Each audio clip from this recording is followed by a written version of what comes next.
This morning we were at a class at the Victoria International School in Sharjah, and the children were very receptive and very interested, and it was good. Young children or 16 to 18. Oh, okay. I mean, they're I'm old saying enough. children, but I should say young men and women. I do the same thing. At that age, I think they're actually receptive to what you're saying, and perhaps they've read the books. And They've read parts of the book, and they bought some books. I hope they will read them, but they did buy, so that's good. Were there any Palestinians there? There were Palestinians, yes. How did they? They came afterwards and asked me things and so on, but so there was one from Gaza, for example, who I think it's much more difficult when you're a Palestinian or a Syrian at this point. When you are outside, much more difficult than when you are inside, because you hear things and you can't make out exactly what is the situation. So they wanted to know more, and they were interested in my experience, but they were shy, they were young people. Because you're a famous man. So I think they're shy. That's what young people are. In your book, Palestinian Walks, which won the Orwell Prize, you talked about, during the writing of it, how you felt like a stranger in your own country. Do you still feel like that? Yes, I do, more and more so. And I think there's one aspect of feeling a stranger in your own country which is almost universal, because as you grow older also, you're used to knowing everybody on the street, and then as you grow older and the more generations come whom you don't know, you feel that you don't know everybody as you used to. Right. And that also, as the city that you're living in, or the village even, expands, then you begin to feel, sometimes even get lost in your own place. And there's also, I think, a feeling of strangeness, a feeling of being a stranger that many authors feel. Right. But I think in my case as a Palestinian, there's something very particular, which is that, and this is what I try to portray in Palestinian Walks, which is that all around me there is a new geography. So you look around and you see changes in the land that you know, and this makes you feel like a stranger. And also that the land is vanishing, which even compounds the difficulties of experiencing the land. One of the things that has always interested me about the Israeli-Palestinian conflict is that it's not merely a conflict about politics and about ideas, but it's also about a physical space, about occupying that physical space, but also about changing it to a large degree.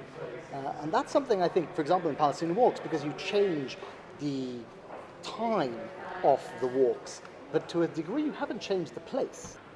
Well, I had done a lot of writing on the land question from a legal aspect. And in Palestinian Walks, I tried to do something entirely different. And I tried to combine my various interests, my interest in walking, my interest in the law, my interest in the writing, and decided to write about 6 walks that I've taken over a period of 25 years.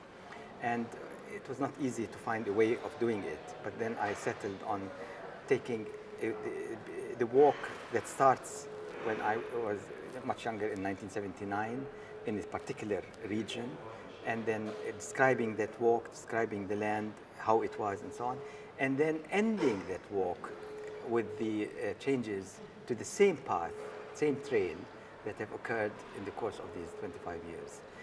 And in the course of that, introduce the reader to the legal aspects, to cases, land cases that I handled and how they turned out.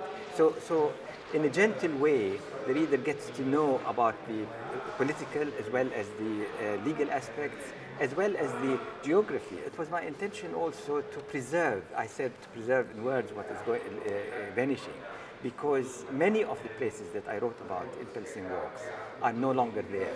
They have vanished because they have been built up. And many of the places that I describe and call by their original name, many of the young people now, and even old people, no longer know these names, because the Israelis, one of the things they're doing is renaming these places. And eventually and slowly, now people are referring to a certain crossroad by the name that the Israelis have given it. Right. And they stopped even realizing what is the original name of that place, which is very sad and disturbing. Well, people have described Palestinian Walks as a travel book, but in a sense, it's really about a description of one place that almost becomes a different country during the course of the 25, 30 years that you describe. Absolutely. Absolutely. But I'm happy that it is described as a travel book, because this increases the number of people who would be reading it, because there are so many books on the Middle East and so many people who are tired of reading about the conflict. And so I think one of the ways in which the book was successful is it was well received by people who enjoy walking, who found that this is a book they can relate to, because it combines the love of walking and the love of the land, and also takes people on the walk, you know. Are you very hopeful about what's currently happening in Palestine, the political moves? Do you feel that there might be a resolution anytime soon? You know, I am an incorrigible optimist, and unfortunately I find no colleagues in optimism. I keep asking people, are you hopeful? And I haven't found a single person who is hopeful. In fact, one person said, even if I see the agreement for peace, I wouldn't believe it, which is a terrible thing. But I think this is a mechanism for safeguarding oneself from despair. I feel hopeful, yes, I feel hopeful. I think there are so many changes that have occurred in the region, and so many changes in Israel and in the supporters of Israel around the world, and in the fear of so many of them about the future of Israel, that there are real changes that we cannot disregard when we assess the situation. And I think that the boycott movement and sanctions will play a very important and successful role, and will make all the difference, because as long as Israel is not suffering from the occupation is lucrative. Why should they change? There's no example in history where people simply withdrew because they felt bad about being occupiers or conquerors. And Israel is extremely powerful. So unless pressure is put, and we see the beginnings of pressure, nothing will happen. I want to say something which is, I've realized recently.